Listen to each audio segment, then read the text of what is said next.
Less than 48 hours ago, that sound had never been heard on this earth. Suddenly, it has become as much a part of American life as the sound of your vacuum cleaner.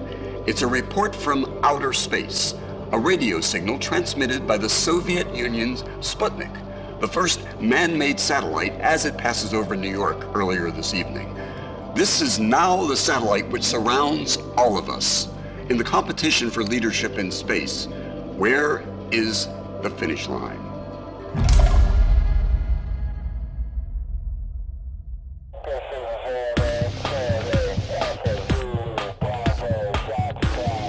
In the Cold War, it's pretty clear who shot a nuclear missile at you. You can see it. But in today's world, it's pretty unclear who just launched the cyber attack against you. People have always been robbing banks, people have always been embezzling money, people have always been lying and cheating. And the internet just gives people another avenue to lie and cheat and steal. The nation's largest credit rating bureau may have been the target of a hack attack by amateur computer wizards. TRW's Information Services Division has computer records on 90 million Americans, 85% of the breadwinners in this country. They look at data as ones and zeros that should be liberated and are free for everybody, and they don't see the boundaries that we all have. Privacy is one of those things that you don't really notice it until it's gone. We're entering in a world where all data is now saved. And this is the end of prehistory. Now, your kids are going to have everything saved. And that's a real different world. Good evening, America. It troubles me to tell you that your personal and private information is in the hands of thousands of people who you never met and will never know. The stereotype is it's the kid who didn't have a girlfriend, right? And so he's spending all of his time down there in the basement, right? There was something to that. There's sometimes stereotypes at the core of the stereotype. There's a little bit of truth. So we had all of these, kids who were bored and they were exploring. And you started to see this phenomenon where the anonymity of the network let people feel entitled to do things that they probably wouldn't do otherwise. The physical morphology of the hacker is something that I think that people have made a lot of jokes about, and I don't think that the stereotype is necessarily wrong, that it's somebody with a black t-shirt, drinking a Jolt Cola, with a kind of pale complexion because they haven't been out that much and they sleep all day and they're up all night. But if you go to hacker conferences like I do, while that description may fit a majority of the people at the conference, there's still ample other types of people who are interested in computers and computer security. Sometimes hackers mean computer criminals. I'm using hackers in the old Stephen Levy sense of hackers are explorers.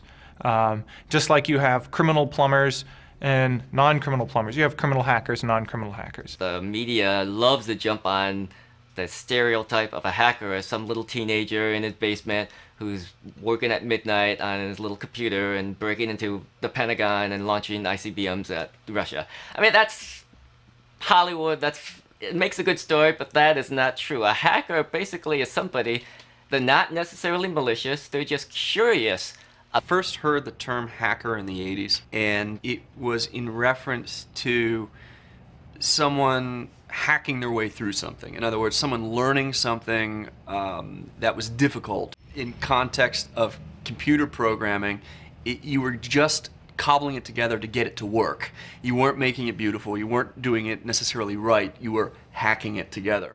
Basically what you're seeing here is a modern day hacker space. You'll find things not just about computers, you'll find people doing sewing, lockpicking, computer hacking, cybersecurity, physics, chemistry, a whole bunch of stuff. A hacker is a person who pushes the boundaries of their form and art. And basically you find people here that are polymaths, like people that actually do multiple things, and they're jack of all trades, master of none, but more often better than a master of one. The first time I ever heard the term hacker, I was a teenager. I was living in Raleigh, North Carolina, and they had just apprehended Kevin Mitnick.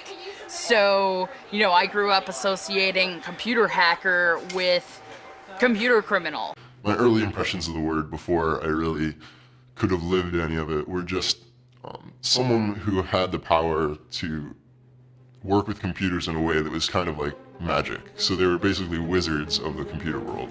Mathematician Claude E. Shannon of the Massachusetts Institute of Technology designed this electronic maze not to prove any special point, but mostly for fun. The movable walls of the maze can be arranged to make millions of different patterns through which the artificial mouse must travel to reach its goal. To find its way through the pattern, the mouse proceeds, as we would, by trial and error. The Pentagon was accused today of not paying enough attention to the security of its computer system. Earlier this year, a network of foreign computer hackers broke the code of a number of Defense Department computers, giving them access to information on American weapons.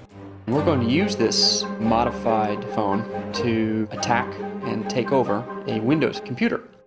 A white hat hacker is doing hacking for a good purpose.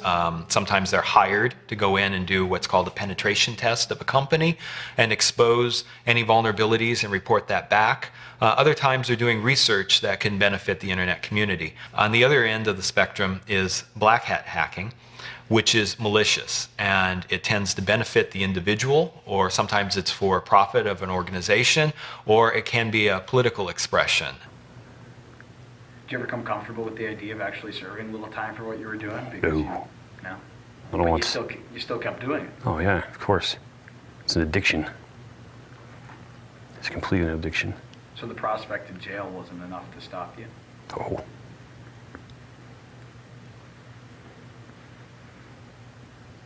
Don't have too much time to think about that, actually. I think part of it is the obsession. It's the obsession of, I have to make this work. It's kind of like a chess game. I have to win. And it's not like playing, you know, tic-tac-toe. Nobody ever wins, right? When you play chess, it's very strategic. Attacking computer systems is also very strategic, and it can take days and weeks to physically get what you want. So you have to target it out and figure out where the weak point is. How do I move there to get over there onto that system? It literally, I mean, I can't even tell you how long I've stayed up in periods of like time to like hit a system that I wanted. I think when I was younger, I just didn't care if I got caught. I mean, I still worked really hard not to leave any traces. The ramifications were just never more intimidating than the thrill of doing a righteous hack. And it was always really exciting, and any hack that I spent a considerable amount of time on, I had to have some kind of reason that I really cared about that data. If someone tries to keep some data closed, and it's not some ethical rule that's stopping you, it's just their made-up rule and their attempt at secure technology, then it's almost a moral imperative to take that data. The question really is the law right? Do we need that particular law?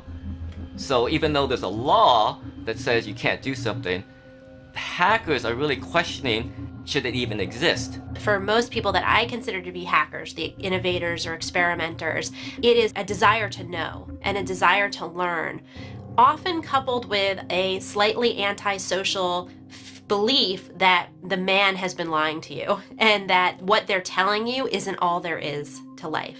I think always about the Matrix movie, which I think of as one of the, quintessential hacker movies, where there's so much more going on under the surface and you can choose to blind yourself to it or you can choose to know. And the hacker is always, going to choose to know.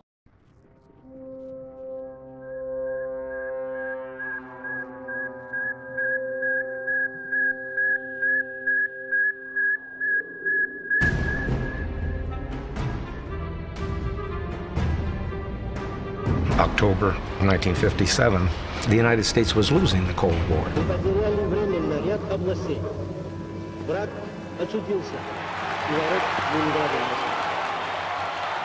Russia announcing she had shot a man-made moon 560 miles into space, where it was circling the Earth at the dizzy speed of 18,000 miles per hour.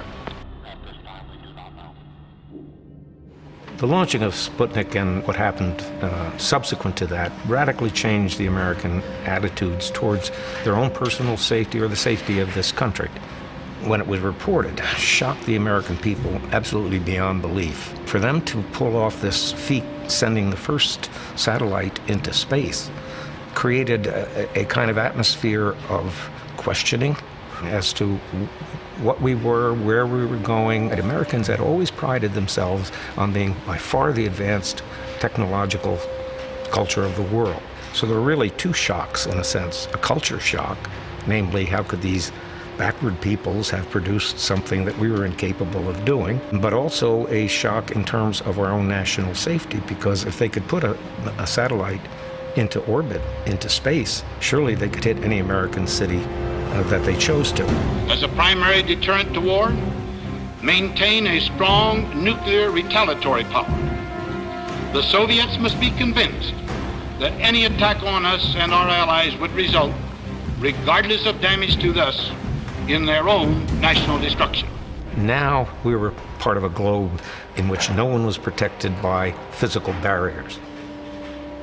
In a purely strategic sense, it meant we had to advance so much that we would have an unassailable advantage over the Soviet Union. The Soviet Union now has, in the combined category of scientists and engineers, a greater number than the United States.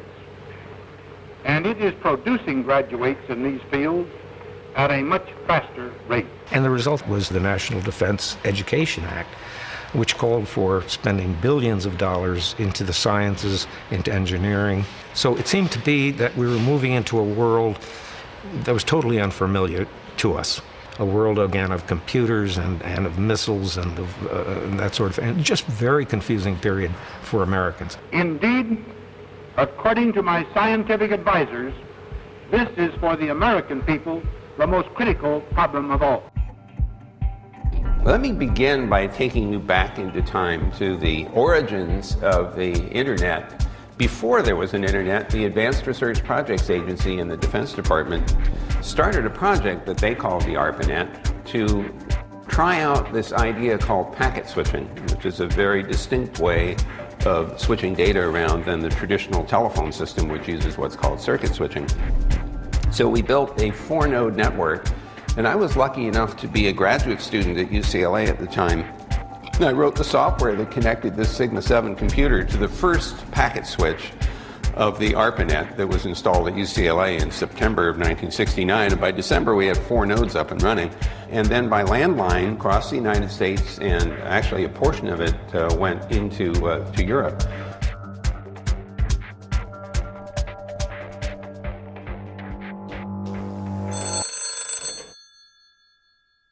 The telephone? That's just for rich men and gabby women. Nothing but a gadget. Oh, he says that, does he? Well, you listen to me, Mr. Kendall. You've got an uncle who's a fool, and you can quote me. You're talking to a man who helped install one of the very first switchboards there ever was, back in New Haven in '78, who helped string the first line between cities, from Boston to Providence. A man who's seen what this telephone has done for the country already in 25 years. A gadget, is it? One thing to keep in mind is you're talking about the phone company in the 1960s and 70s and even up into the early 80s. For the most part, it really is one giant company. It was all run by AT&T. American Telephone and Telegraph was a monopoly. It was, in fact, the largest company on earth. Today's telephone network far exceeds Mr. Bell's grandest dream. And every last inch of it can be linked together to serve the home, business, or continental defense. The very size and diversity of this network helped to make it strong. The telephone system was the closest thing that anybody got to a computer, and the sophistication of the telephone system and the telephone network was really approaching that of a computer. And so the phone company was really sort of the forerunner of a lot of computing. Phone phreaks were, today they'd be called network hackers, right? The only difference is they're playing around with the telephone. Finally tonight we have a report on phone phreaks. Underground hobbyists who make illegal phone calls around the country by confounding the technology of the telephone companies with technology of their own. For this phone phreaking business to make any sense at all, you almost have to get in a time machine, because you have to go back in time to a time that is really unlike today.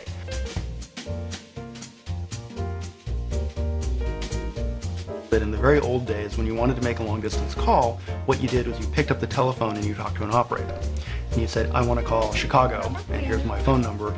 That operator would get another operator on the line, which might involve maybe a couple intermediate cities, and you'd eventually get to Chicago. So there were human beings in the loop the whole way through.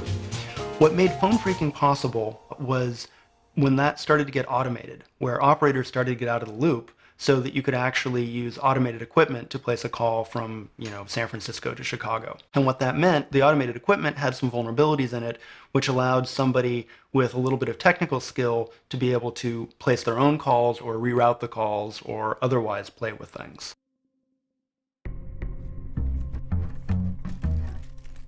John Draper, who's known as his phone freak handle as Captain Crunch, was the guy who discovered something really interesting about Captain Crunch cereal.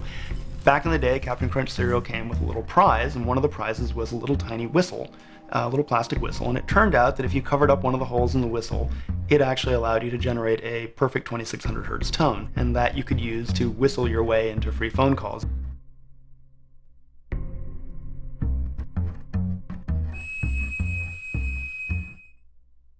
So if you were good at whistling and you could whistle 2600 hertz, you could actually whistle your way to free phone calls. And there were several people who could do that. The most famous was a phone freak at the time known as Joe Ingressia, later known as Joy Bubbles, who was a blind fellow, gifted with perfect pitch, and able to whistle free phone calls.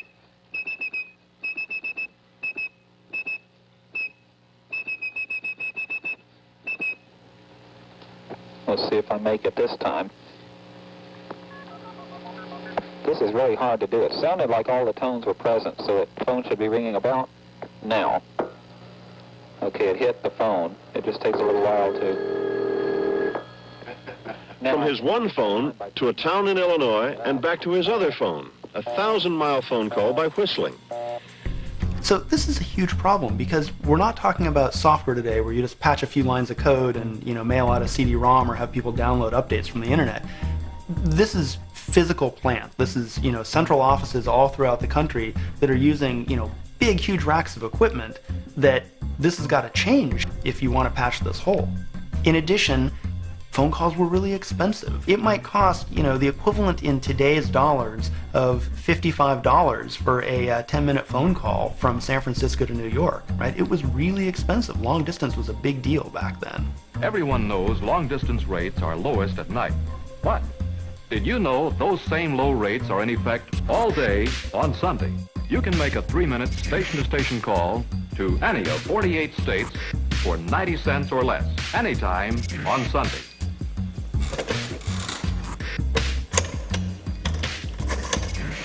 The way a blue box worked is it was based on the observation that when a line is idle, there's this 2600 hertz tone on it. So the first thing you do with a blue box is once you've dialed a long distance call and the call is starting to go through, you would send a burst of 2600 down the line. And that 2600 hertz would confuse the remote central office. And now they're again listening for those, they're called multi-frequency digits. So a blue box is kind of like a touch-tone generator that can generate these special digits. And with those, you can now dial your own call. So if you were a bookmaker as part of organized crime, you spent a lot of time on the telephone. That cost you a lot of money in the 1960s. And even worse, it left telephone records that the FBI could later get to figure out who your associates were. If you were using a blue box, you didn't have to do that. The problem the phone company had is that they had, from the 1940s on, based their entire network and infrastructure around this multi-frequency signaling system. They had been rolling this out across the entire United States. They'd spent a lot of money on this. And then it turns out that, well, it's got this problem. That, a guy with a blue box and a tone generator, or even a guy who can whistle, can make free phone calls. And some estimates at the time were that it would be, upwards of $1 billion, and this was back when $1 billion was real money, to fix this whole thing. So you've got this vulnerability. What do you do about it? You can't make it go away overnight. Even if you had $1 billion, you couldn't make it go away overnight.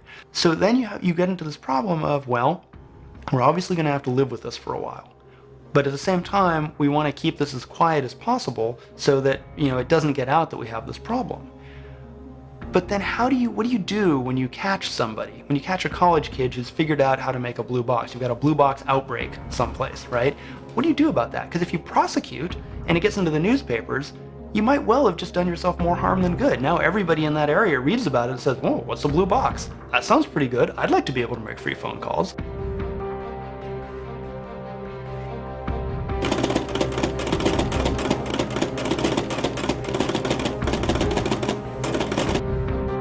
So in 1971, there was an article in Esquire magazine by Ron Rosenbaum, which was called Secrets of the Little Blue Box, which elevated phone phreaking to national attention. It was so well written and so intriguingly written. It made what was essentially a boring and geeky hobby of playing around with the telephone system seem like it was something out of an espionage novel. And it really captured the imagination of so many people. The phone company now is a real problem because they still haven't fixed their network. They've got a fix on the horizon, but that fix is going to take time to deploy. And now you've got all these people who know about it. When phone freaks have a convention, as they did in the ballroom of a seedy New York hotel lately, masks are given out at the door, people don't give their right names, and the illegal electronic devices which phone freaks use to defraud the telephone companies are nowhere to be seen. So the cat's out of the bag at this point. So at that point, starting right after, around 1970, 1971, right after the Esquire article, the phone company started to adopt much more of a prosecutorial stance, where every time we find this, we're going to prosecute it, we're going to go to law enforcement. And now at this point, it has to be just pure deterrence. We have to scare people into not doing this. One of the things that the phone company did when it became aware of blue and black boxes was it started an internal investigation unit. And from 1964 to 1970, they randomly monitored some 33 million long-distance calls. And of those 33 million calls, they actually tape recorded between 1.5 and 1.8 million calls. So in some sense, it's probably the largest warrantless wiretapping campaign that anybody has ever undertaken, and it was done entirely without any approval from anyone, the government or anything else. It was simply AT&T doing this.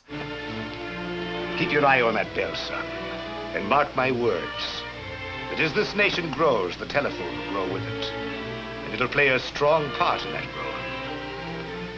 And the future that lies ahead is beyond the belief of any man. Much of what we've learned about the universe has actually come from radio telescopes because they can see things that optical telescopes can't. And behind me is one such amateur radio telescope here in my backyard. This is a 12-foot satellite dish that's been repurposed to operate as a telescope. If you're a professional astronomer, you usually are using very large instruments and you have limited time to use them because you're competing with other folks for the instrument. If you have your own system, you can run it as much as you want and observe anything you wish. And the people who do this are hardware hackers. These are folks who, just like in the Homebrew Computer Club, want access to something that ordinary people normally can't have. Well, there's no question that what came out of the Homebrew Computer Club changed the world in a major way.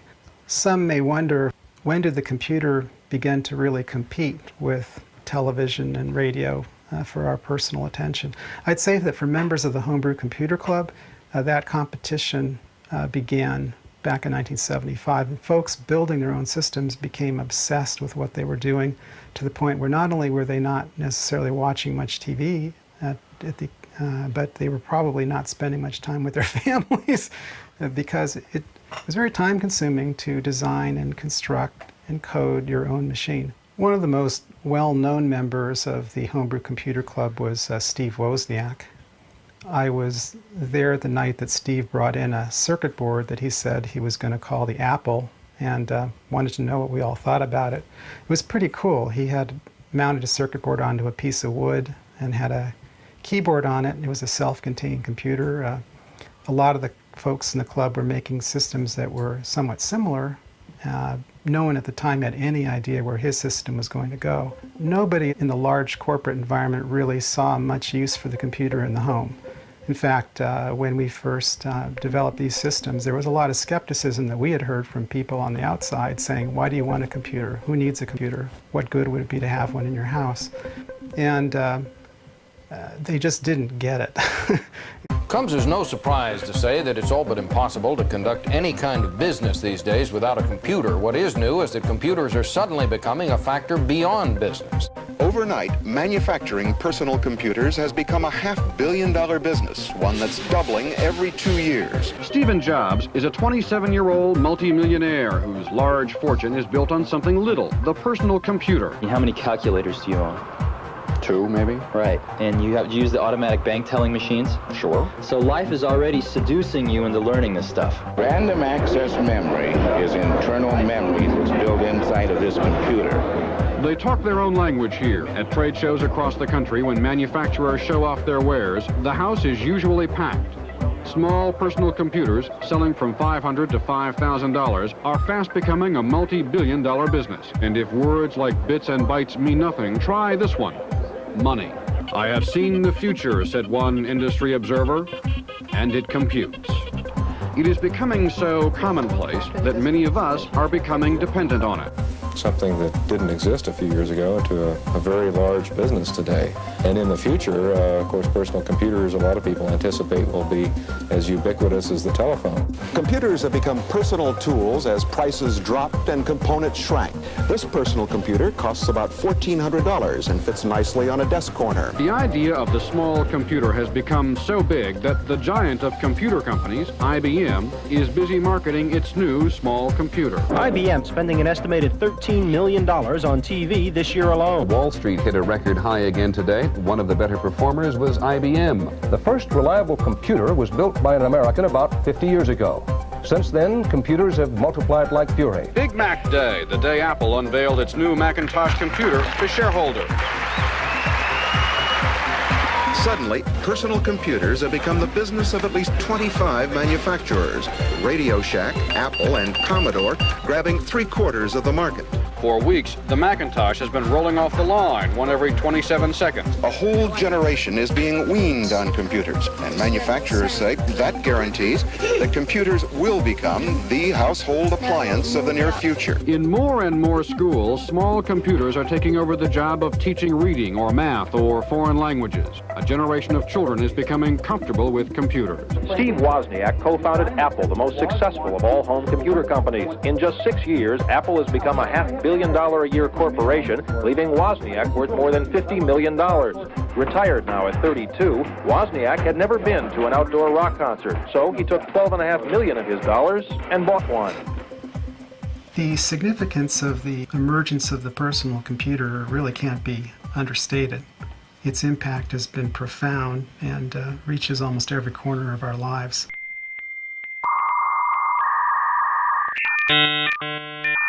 The big changeover came when people started getting modems on their home computers.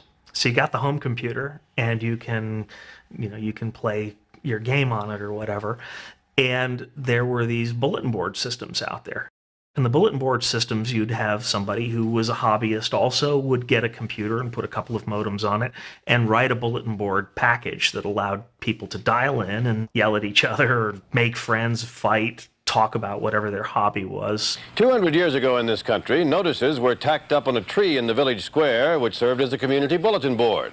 And in the years since, when people wanted to post a bill, they've used fences, barns, walls, and buses, not to mention newspapers. But now the village bulletin board has gone electronic. Generally in your neighborhood or in your dialing area, there'd be maybe 50, 60, 80 bulletin boards for you to call. And in a really small town, there might only be 5 or 10. And each bulletin board had a different sort of group of follower. Like the engineers might like this one, the hackers might like that one, the game people might like this one, the hobbyists might like that one. And so you'd get accounts on a bunch of systems locally to figure out what the local scene was like. Phone long distance kept getting cheaper, so it went from these standalone island bulletin boards to a network. And some of these networks had thousands and thousands of other bulletin boards. Back then, it was probably 83 or something, and computers were just blowing up. We were in San Francisco, near Silicon Valley, and my dad decided it was time to get the family a computer. My sister had no interest in it, so therefore it ended up in my room, and that's when I got hooked, addicted to computers. And one guy I was totally jealous of, he had a modem. He had a 110 baud acoustic coupler modem, which is what you see in old movies now. But through that, he'd dial up the phone, stick it on the coupler, and dial up bulletin boards in the San Francisco Bay Area. And through my friend's computer, a whole new universe opened up for me. It was unbelievable. You could be on a bulletin board chat system as a 14-year-old kid. Nobody knows your name, nobody knows your age, nobody knows your education, your ethnicity, anything about you. All they know about is what you type on the keyboard. So their entire opinion of you is based on how logical or how intelligent you sound. So you could have these great debates about music or movies or whatever it is, and for all they know that you could be a professor at Berkeley. And that was really liberating because all it taught me was all about what you know. It wasn't about what you looked like or where you were from or any of that, because that just didn't come into the picture. And the other thing is it opened up this whole other adult universe. You know, you're like 13, 14 years old, you're kind of sheltered, you know, you can't drive a car, you're not watching R-rated movies. And here you are talking about drugs or movies or sex or whatever it is, adult concepts. And you're like 14 years old. That just, the whole world opened up through the computer for me. It was awesome. Because in those days, it really did feel like exploring. There was no standard addressing, the www whatever. You kind of just got this phone number and you would get in there and then you'd see what was on the other side of that computer and where it led to. Because there were people who really weren't internet users. You couldn't really track them back and figure out what machine they were coming from because they were some kid sitting in their parents' basement with a modem attached to a computer. And they were on this fairly small sea of information, but they were completely anonymous and they had no vested interest in behaving because they could misbehave all that they wanted and then all they had to do is turn off their connection and disappear. And I remember back then you would start to get the first generation of the war games dialers or war dialers who would call all of the telephones in an entire urban area and see if a modem picked up.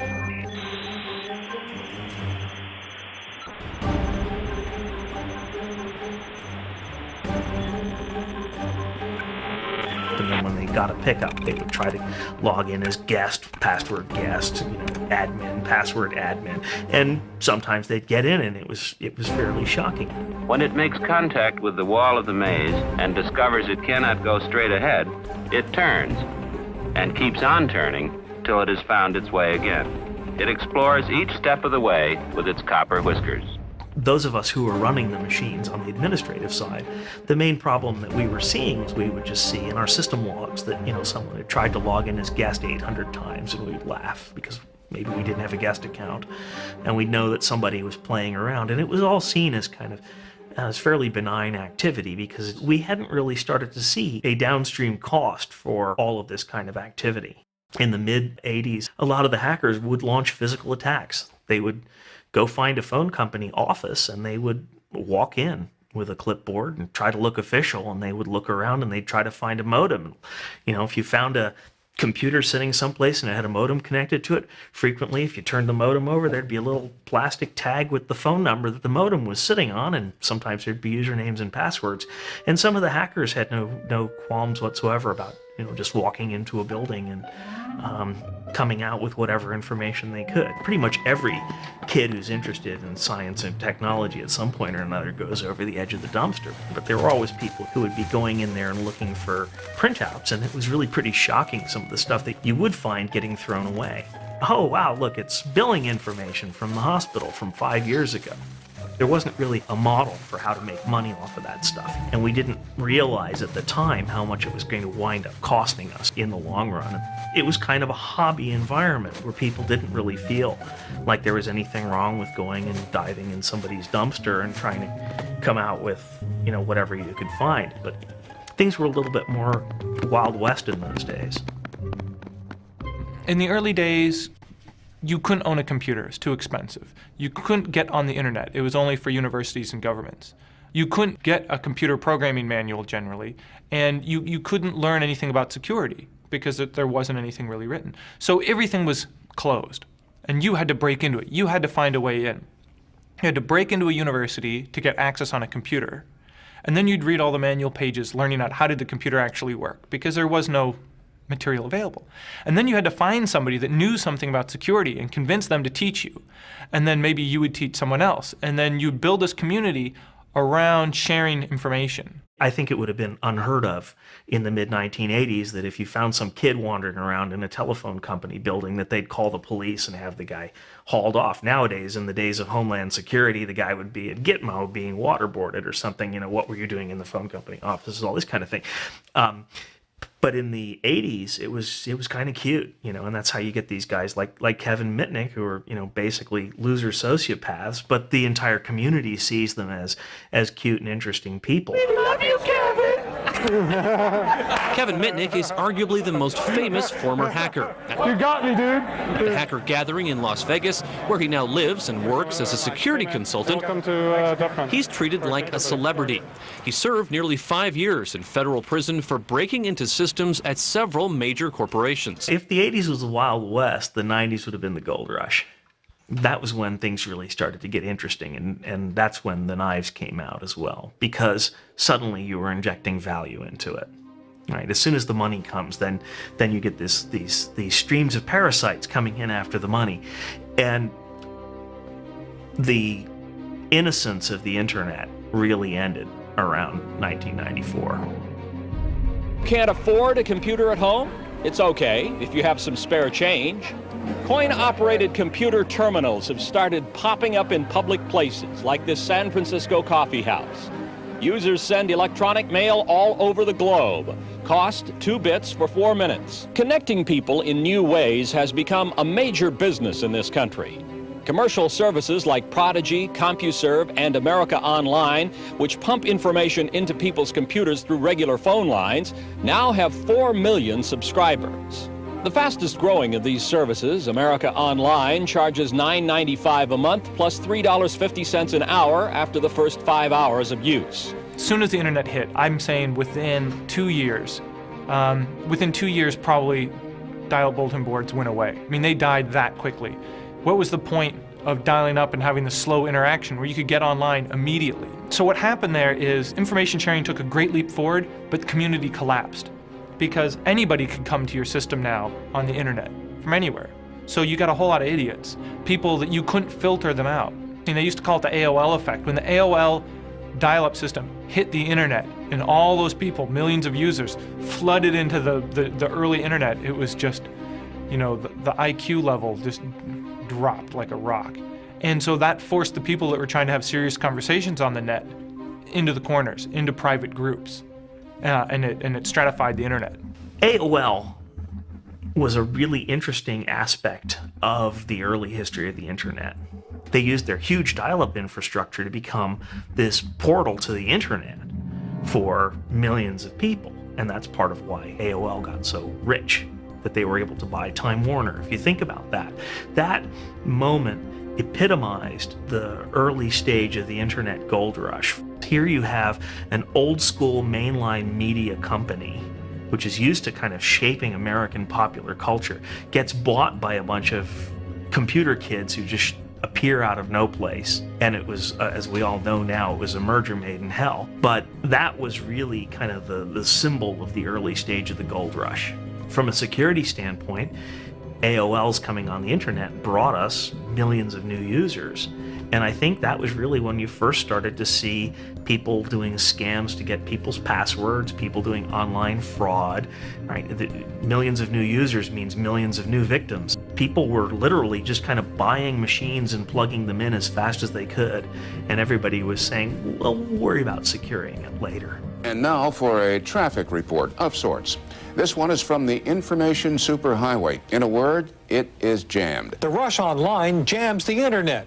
And for some, the World Wide Web becomes the World Wide Wait. Hacking really changed when money got involved, when computers became free, when AOL gave away free internet access, when everybody has a spare computer. The things that were motivating you in the first place are no longer there. So you have to find a new reason. What's the new thing that motivates you if all the old motivations are gone? All of the systems, all of the software, all of the components on which the first couple of years of the big commercial internet were built, none of it was designed really with good security in mind.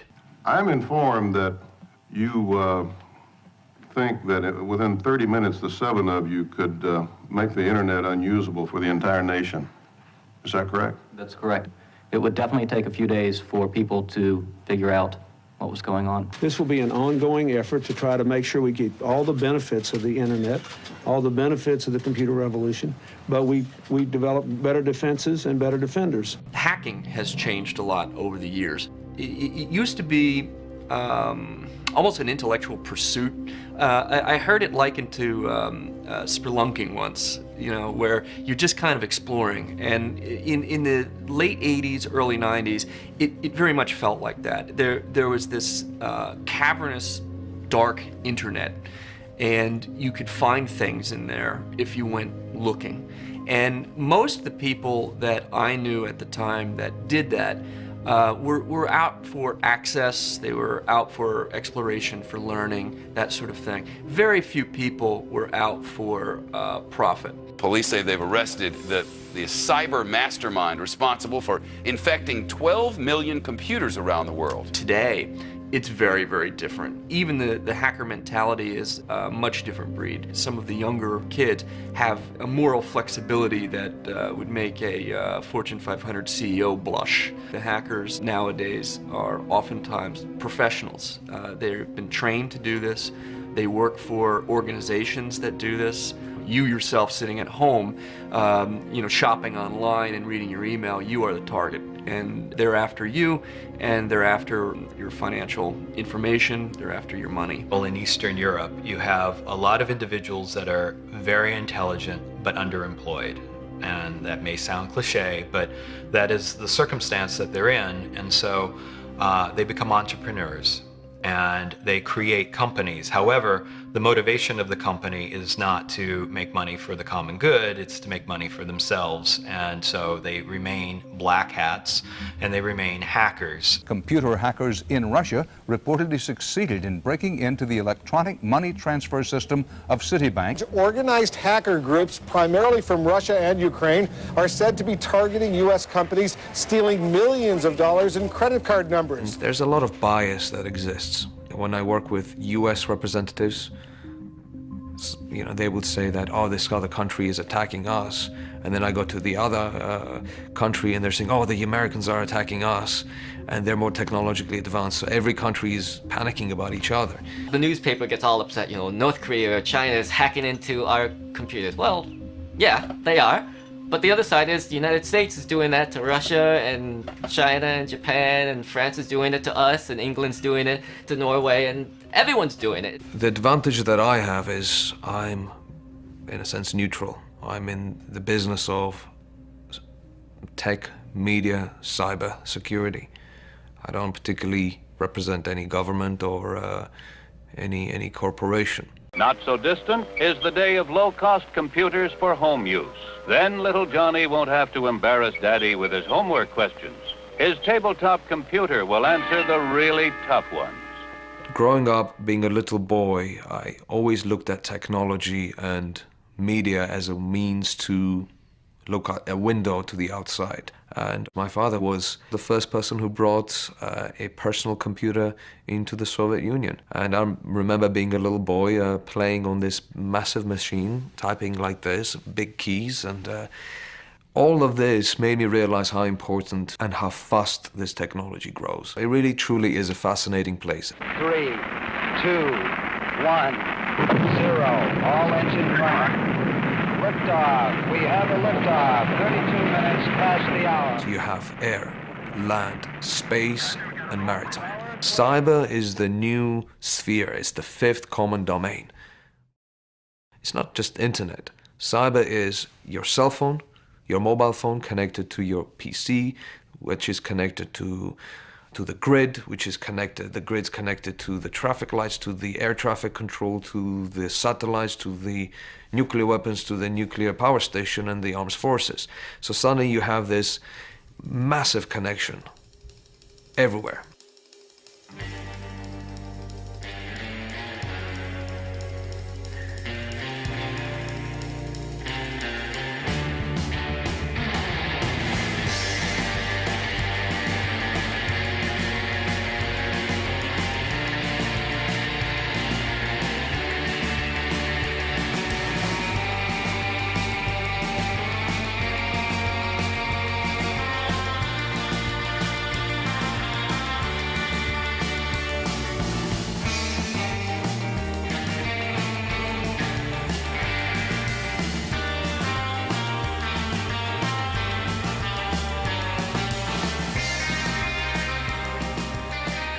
It is kind of amazing the transformations that have occurred even in my lifetime, and I'm not that old. We've seen just an increase in data being everywhere and the ability to access things on the internet. Whenever my kids ask me a question and I don't know the answer, they say, well, we should just ask Google. Google knows. And they just kind of take for granted that information is out there and available. Privacy was sort of de facto protected in the olden days just by virtue of how difficult it was to collect information. And now with computer technology, what's happened is that it's really made the collection of this information very cheap and easy, because primarily a lot of companies have interest in collecting information about you, and consumers have an interest in giving up this information about themselves, whether it be to a social network that knows who your friends are, or to Amazon that knows what books you're interested in, or to Google that knows what you're searching for. I remember at one point when I was traveling in China and in the gift shops that they like to bring American tourists into, they actually do follow you around, and every time you look at something, they offer a suggestion that oh, very nice product, you should purchase it. And it was kind of a creepy feeling. And that's sort of what happens online. When you use a bookseller like Amazon.com, they're keeping information not only about what books you buy and where your house is that they have to ship the books to, but about what books you browse. All that information gets collected and stored and is potentially available to civil litigants and to the government later on. And this is some of the most private kinds of information: what books you're interested in, what you search on Google. Google looks at your search histories and they use that information for all sorts of purposes. Think about how you would feel if somebody could get access to what you're searching for. It's basically, what are you thinking? What are you interested in? Some of the most intimate, personal information that's out there. As we move around with our mobile phones, we move from cell tower to cell tower, and this creates records. And these records are retained by the service carriers for many years, ostensibly for billing disputes. But they can also be used later to figure out where you were at any given moment in time. Every time you have your cell phone on, not even when you're making a call, but just when you have your cell phone on, that enables them to find out physically where you are, is something that I think is really of concern to people. People think that information should be private. And we understand that we could be followed on the public street, but we think that requires the government to have a good reason and to be worth the money for them to appoint an officer to follow us. In the US, we actually don't have very many privacy laws, which comes as a surprise to a lot of people who just sort of assume that the government maybe is protecting them. There is no right to privacy in this country. Let me just say that out loud. It's not in the Constitution. It's not in any of the Bill of Rights or any other amendment. There is no right to privacy. The way it is now, I don't own my own identity. If I give it to Facebook, they own it. I can't go back to them and say, you know what? I want to change that. I don't want that to be visible anymore. They say, too bad, you gave it to us, it's in our systems, it's there forever. We're going to sell it, we're going to monetize it, we're going to create psychographic, analysis of who our users are so we can better target advertising to them. People think that they're the customers of Facebook or Google or LiveJournal or Twitter. In fact, they're not. Right? They're the products of these companies that they sell to their customers, who are the advertisers. The reason Facebook is free, the reason Gmail is free, is not because the company likes you. It's because you are their product, and by making it free, they get a better product that they can sell to their advertisers. Over the last few years, we've heard the CEOs of several major technology companies talk about the death of privacy. Eric Schmidt of Google talks about it, Larry Ellison of Oracle. We're hearing it from Mark Zuckerberg of Facebook, that the rules of privacy are changing and people expect less privacy. What's interesting is those are the very CEOs that are deliberately undermining privacy. At a presentation to advertisers in 2007, Mark Zuckerberg pitched the benefits of Facebook's vast database. On Facebook, we know exactly what gender someone is, and exactly how old they are, and exactly what they're interested in. We're finding a very slow and deliberate ratcheting down of privacy from all of these companies, because they make money from people sharing, from information being visible, from information being collated and networked, and being seen by others. A lot of my friends have grown up with nothing but computers. That's all they know are computers. Well, starting with them, there's an electronic digital record of everything they've ever done online. Now, whether or not the record is kept, somebody deletes the hard drive or throws away the backup tapes, fine. But records are being kept. Hard drives, data storage is cheap. It'll be around forever. So can you imagine the implications? How does that change your behavior if everything you've ever done is recorded somewhere? Can you imagine what the presidential debates will be like 20, 30 years from now when they're pulling up your first tweet, your first Facebook love note, your first status change on Google Talk where you said you were going to go get hammered? I mean, it's fundamentally going to change the way that people behave. I mean, there's a common myth that privacy is about something to hide. I don't have anything to hide, so I don't need privacy. But you know that's not true. I mean, we don't have anything to hide when we, sing in the shower or write a love letter and then tear it up.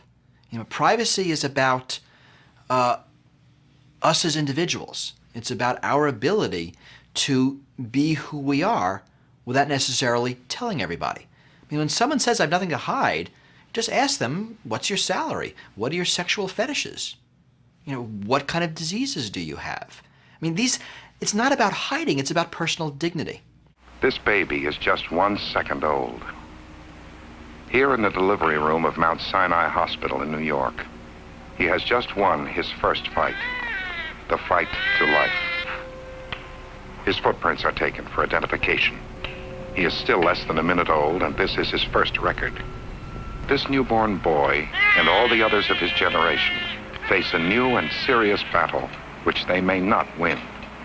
The right to privacy. Data is a fundamental byproduct of every computer-mediated interaction. Right? You used to throw a quarter into a toll booth, now you use an E-ZPass and a record is saved. You used to chat with someone over a water cooler or across a partition in your office, but now that's done over IM or SMS, and that data is being saved. Right? So things that used to be ephemeral are now permanent. And more that data is being saved and sifted through and used by government, by corporations, by marketers. I mean, you can find, if you go on the net and you start searching for, maybe you're going to buy a new house or move in and get a new apartment, you start looking at real estate or rental listings, you go on Facebook and suddenly you're going to see ads for real estate companies or rental companies. And that sometimes feels a bit icky. We're finding more and more that as people surf on the net, they're being followed. They're being followed and a profile about them is being collected and then sold to others. And this is without people's knowledge or consent. You might sort of know what's going on, but not really. A meeting of the American Civil Liberties Union in Washington. These men are fearful that the National Data Center poses a threat to privacy and the American way of life. All we can expect is to hold off the data bank for a while, to get in our links, because there are not only governmental data banks, there are private data banks. The data center is not just here and now. You build it with the best intentions now, you build it with limitations now, and tomorrow those intentions may pass and the limitations may dissolve. We always talk about security versus privacy as if there's some sort of balance. And the government likes to use that trade-off. I mean, how much privacy would you give up for security? Being secure requires you to give up some privacy. I think it's a false dichotomy. I think it's actually a red herring. Security and privacy go hand in hand. We do not feel more secure when our private data is released. We don't feel more secure in a police state with its ubiquitous surveillance. That privacy is essential for security. And good security provides for privacy. I mean, it's only bad security that goes in opposition to privacy. A great example is airplane security. After 9/11, there have been exactly 2 things that have improved security. The first one is reinforcing the cockpit door, and the second is passengers knowing they have to fight back. Those 2 measures have nothing to do with privacy. And if you think about the airplane security measures that affect privacy, the photo ID check, the full body scanners, they actually don't improve security. They're what I call security theater. Real security goes hand in hand with privacy. How do we create a world where freedom and expression is still valued and protected at the same time as security is maintained?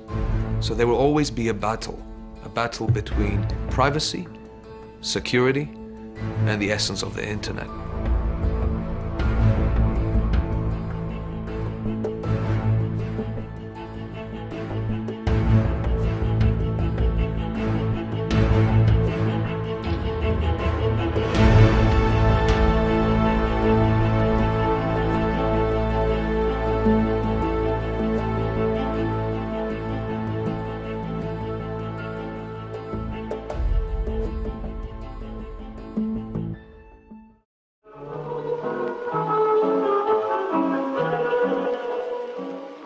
is Harry Butler, a real great guy. Harry's a very busy man, and he's conscientious and hardworking. But security-wise, Harry is naive. What? You heard me. You don't know what security is. What do you mean? Information security has a physical component. There's no doubt about it. It's not just someone from overseas trying to get in with an exploit. That's kind of the trick shot of hacking. There's a physical aspect to it, especially at a local level, where if people can access your data networks, they can steal your data. And we're often paid to test that. One of my favorite ways into a company is the smoking door. You'll find like a card swipe to get in and out. So all you have to do is find the smoking door, walk up to the door when no one's there, and have a lit cigarette. When the door opens, just quickly crush out your cigarette and say thank you, grab the door and walk in, and it works every time. Another really clever way that I like getting in is a USB key, which I've written some very simple software that will use the computer it's plugged into to tunnel out and give us control of that computer. And then we take that key and we label it, usually something to the effect of your company's name and HR, you know, something tempting to plug in. And then we have someone walk that into the receptionist and explain that they found it in the parking lot or they found it in the lobby of the building and it's got your name on it, it must be yours. Of course, this minutes after the person drops the key, you know, we're waiting for this and we get the hookup from the computer when they plug it in, and then we're in and off and running. Would it be dangerous for everyone to walk around with the knowledge I have? I would worry about that. Throughout my career, I've made a lot of difficult choices. The temptation to just do something that goes over the line is always there. I've been working at this for many, many years. I have a lot of experience. And I've been offered some pretty tempting things. In one case, a briefcase full of cash to do something that was very wrong. It would have been very easy to do, probably wouldn't have gotten caught. But you have to make a decision in life, because once you go to that side and get caught, you can never really come back. People can't protect what they don't understand. How do you evaluate the risk around what's the risk of having a computer-controlled car? Well, people don't really know. We've never had computer-controlled cars before, and it's not something that we sort of intuitively understand. You know, if you're at the ATM and there's a shady guy next to you, you get that, like viscerally. Your brain, your little, reptile part of your brain says, danger, danger, something weird's here. But your brain doesn't necessarily pick up that the keypad looks a little unusual because somebody swapped it with a keyboard capturing device. Or where you put your card into the ATM, that looks a little fatter than it normally does. Well, that's because somebody's put a capture device over it. We don't get that intuitively, not like a shady character right there. And so, as humans, we just aren't good at estimating and managing risk when it comes to computers. And that's gonna get us into all kinds of trouble. I see people that will go out to a free public Wi-Fi cafe and they'll access their banking information or they'll make a purchase online and they won't stop and think, is this a safe place for me to be conducting a transaction? Is this something I should be doing out in public? Until we start thinking in those terms, I think we're going to find that the problem of identity theft and cybercrime is going to be with us for a while. A lot of people who are on the network, people we want to have on the network, like my mom and dad, aren't really capable of securing their own computer system or maybe even of understanding why it is that they shouldn't be checking their email or their bank statement in the coffee shop or something like that. Or they may just simply misassess the risk. They may understand that there's a risk that somebody might be using a sniffer and they look around the room and they think everybody looks pretty busy, reading the paper and drinking their coffee, and they really need to get their email and they take that chance. I just don't think that it's fair to put the full burden of that on the individual. There's a whole hobby called war driving, which is just driving around and accessing other people's wireless networks and seeing how many you can rack up. It's really easy to just drive around the neighborhood and get into people's networks. And even if they have basic wireless encryption, That's usually not preventing people because most of those protocols have been hacked and you don't even need to do any work to get in.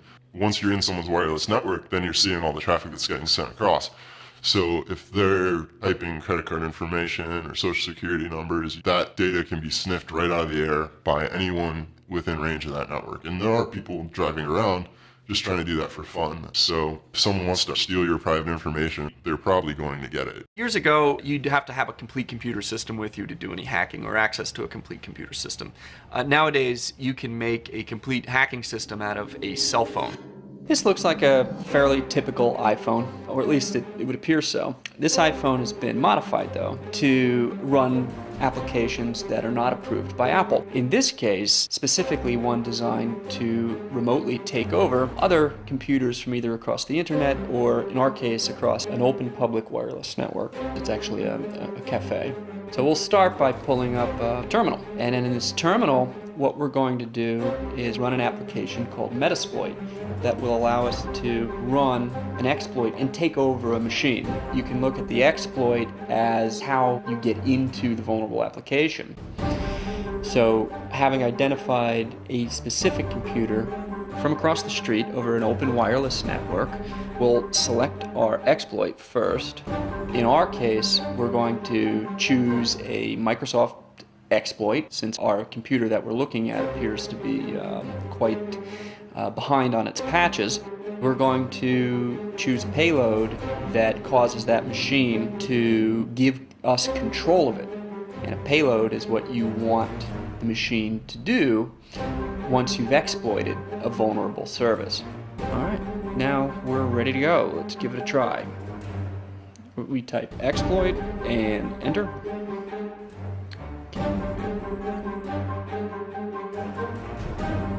And we have successfully exploited our target. We now have control of it. At this point, we would set software on this computer so that when the person leaves the cafe, the machine would report all user activity. That activity would include websites visited, login IDs, and password pairs. We could even activate the camera or the microphone on the particular computer at will. So we'd have complete control over it. So, I mean, that right there is pretty cool. Yeah. That's Hacking and causing disruption is sipping into the mainstream, into the general public. You no longer have to be an MIT or Cambridge computer science graduate to know how to hack into a system. You can just be a kid from around the block, go buy a computer for $400, have a connection for $30, and go online and figure out how to hack into different systems.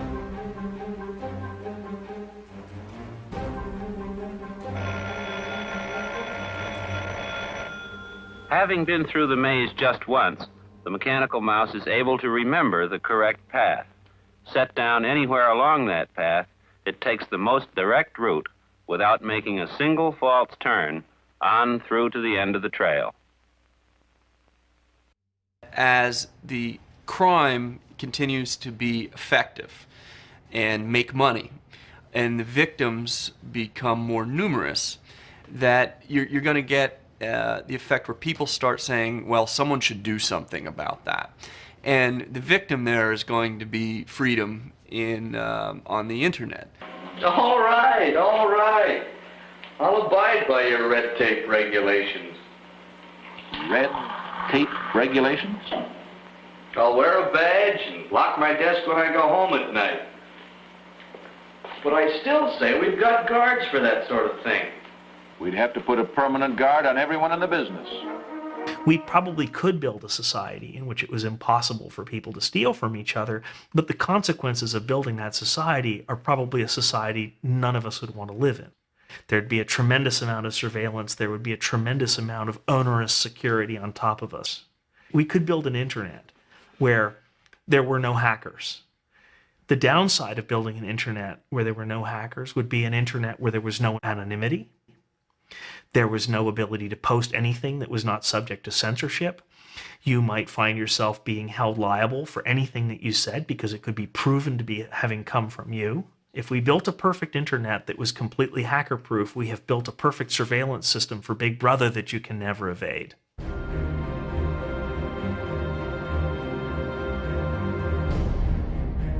We meet today at a transformational moment. A moment in history when our interconnected world presents us at once with great promise, but also great peril. The very technologies that empower us to create and to build also empower those who would disrupt and destroy. This world, cyberspace, is a world that we depend on every single day.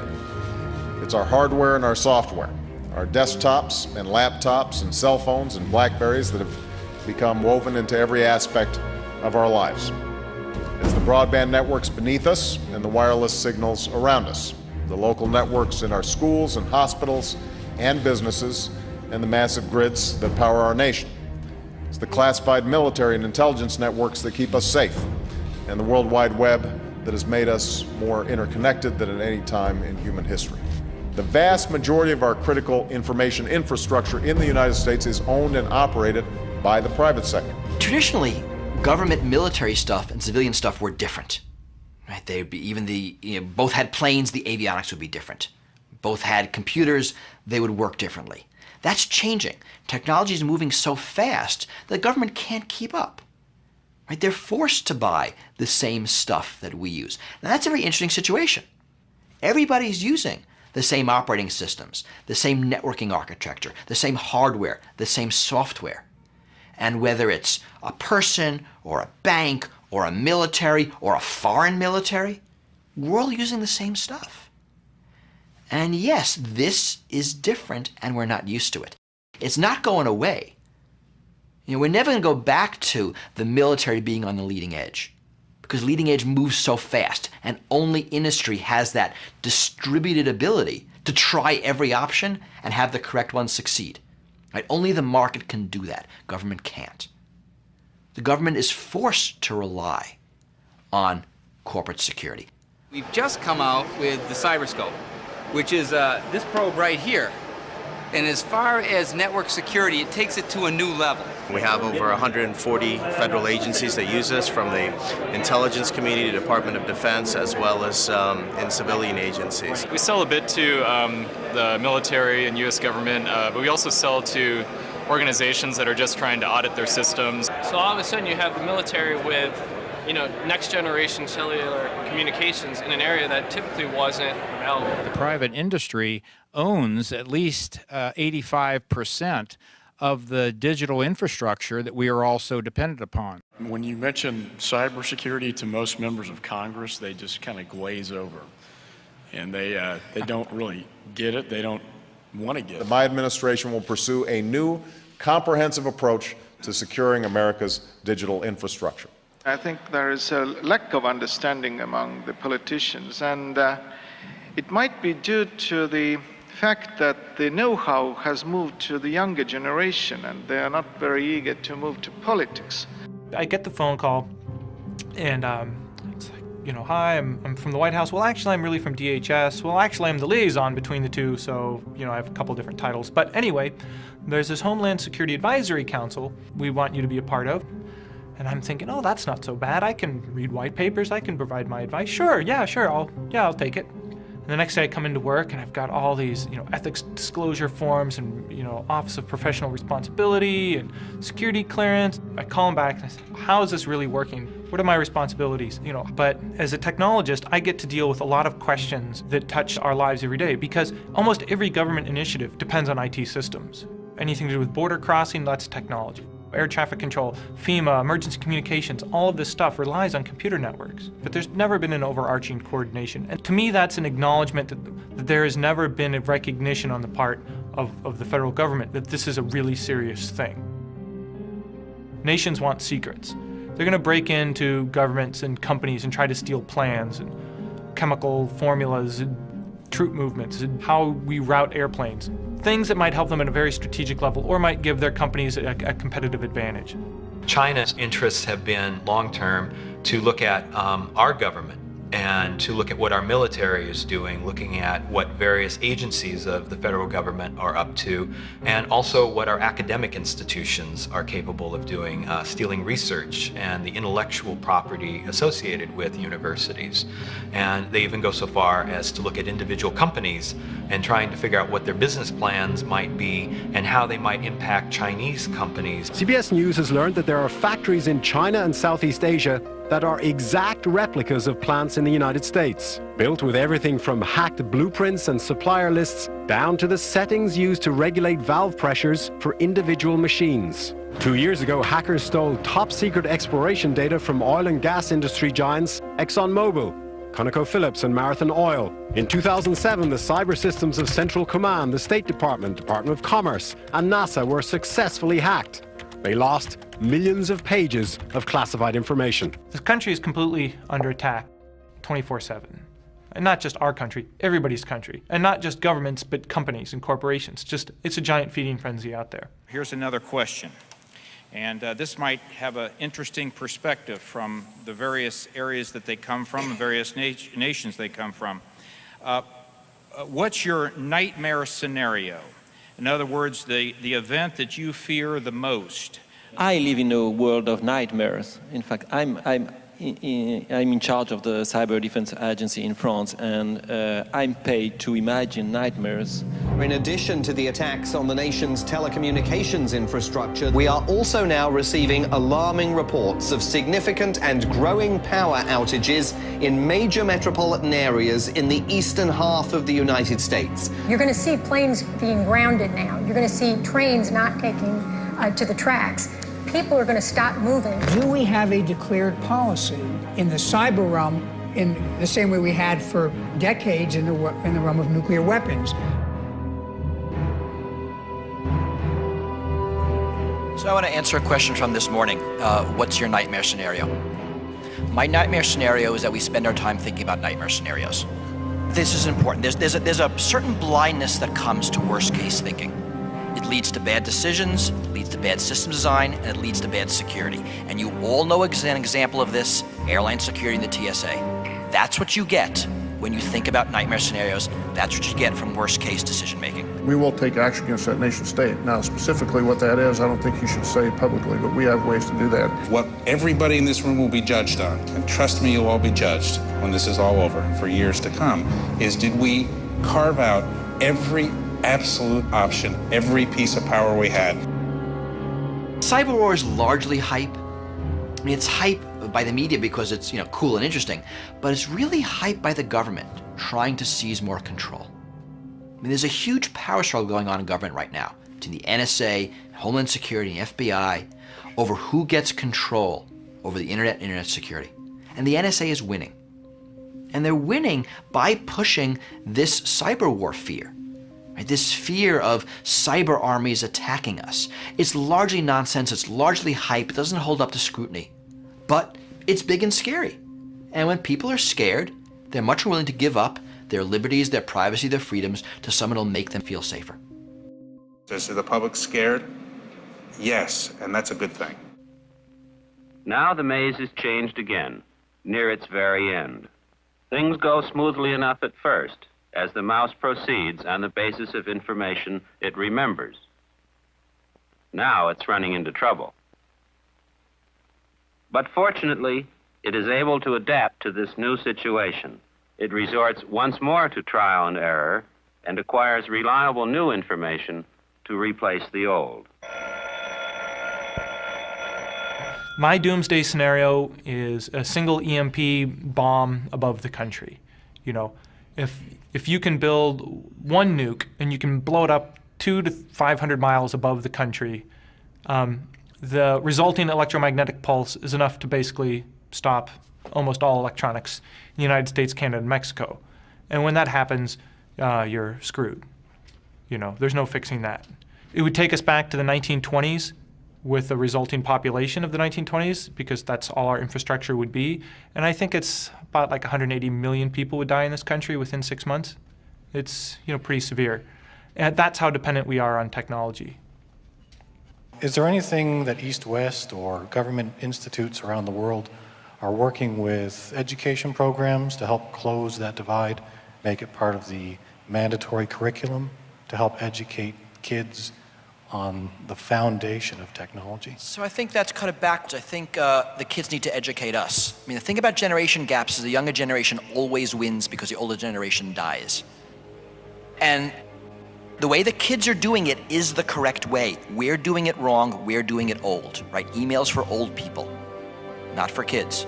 And that's the way it's gonna be.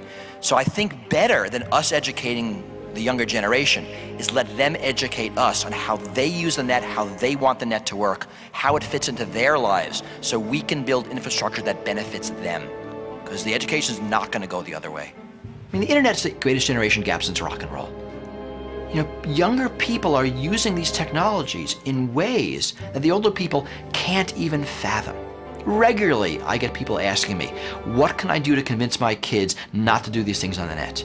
And I tell them, you can't. And more importantly, they're right and you're wrong.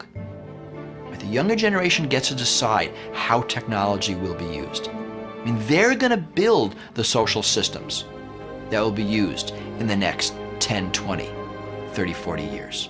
Because internet's about people, about connecting people, about people being able to find other people of common interest, or being able to communicate with their family or friends in ways that were impossible before. Be able to bring information into communities that didn't have access to it before. To democratize knowledge and information and communication. The value of this information is so great that it's changing the planet.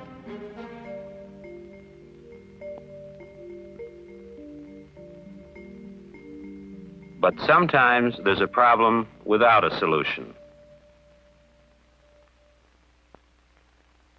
And even a mechanical mouse must have a helping hand. I'm not sure if I know how to end this story. Where does this story end? Or does it have an ending? The problem with ending is we're still in the middle of it. We are in the middle of the information age revolution. In 50 years, you can do this documentary and you know how it ends. Now, in the middle, you know, we can just guess, and not even very well. When you're riding the ride, you don't know how it ends. That's just the way it goes. On the plus side, it's kind of a fun ride. This agile, three-wheeled little mouse contains a small bar magnet. 100 relays and electrical circuits remember the directions for the mouse. Dr. Shannon's mechanical mouse demonstrates that machines can learn by experience and can revise what they've learned when it no longer works. Two important characteristics, at least, of intelligent behavior.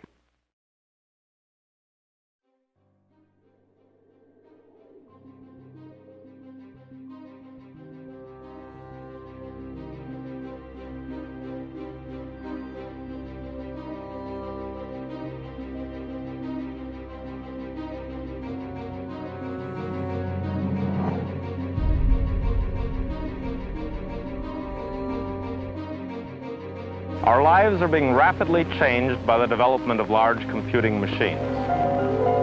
A complete computer system weighs 22,000 pounds. When the hero of any science fiction show has a problem, he usually turns to his trusty computer for an answer. Sometimes they think so hard, they get uptight. They blow their cool. Around the world, economic factors will continue to stimulate the application of computers to new areas. But advancing computer hardware technology is just one part of the story. Over to Ken Jennings now. Bram Stoker is what we're looking for, and we find. Who is Stoker? I, for one, welcome our new computer overlord.